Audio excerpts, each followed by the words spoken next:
En Côte d'Ivoire, la crise du cacao continue. L'Organisation interprofessionnelle agricole a tenu une conférence de presse ce lundi. L'OIA a affirmé que le Conseil café-cacao n'avait pas honoré ses promesses. D'après eux, seules 12 000 tonnes ont pu être rachetées à ce jour aux producteurs. L'institution s'était engagée à en racheter 40 000 tonnes. Les explications à Abidjan de Julia Guggenheim.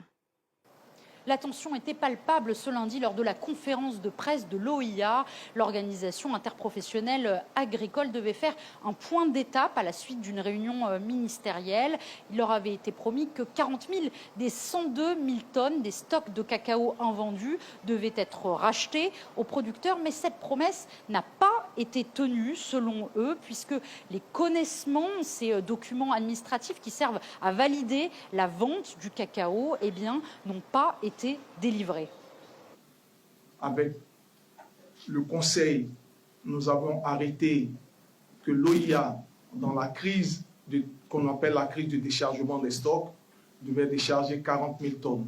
Sur les 40 000 tonnes inventoriées par le Conseil du café-cacao, l'OIA n'a déchargé que 12 000 tonnes. À notre grande surprise, ce matin, nous sommes arrivés, longue prise avec la direction de la commercialisation intérieure.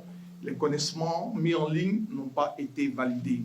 Une situation que le Conseil café-cacao n'a pour le moment pas commentée. Pour rappel, en raison de la chute des cours sur les marchés mondiaux, une partie de la production ivoirienne n'a pas trouvé preneur, laissant ainsi les cacaoculteurs sans revenus. L'État s'est alors engagé à racheter les stocks, estimés à 102 000 tonnes, au prix qui avait été fixé en début de campagne. Une estimation que certains syndicats contestent car ils la considèrent trop basse. Le dossier est désormais dans les mains du vice-premier ministre Téné Ibrahima Ouattara qui doit recevoir l'OIA dans les prochains jours.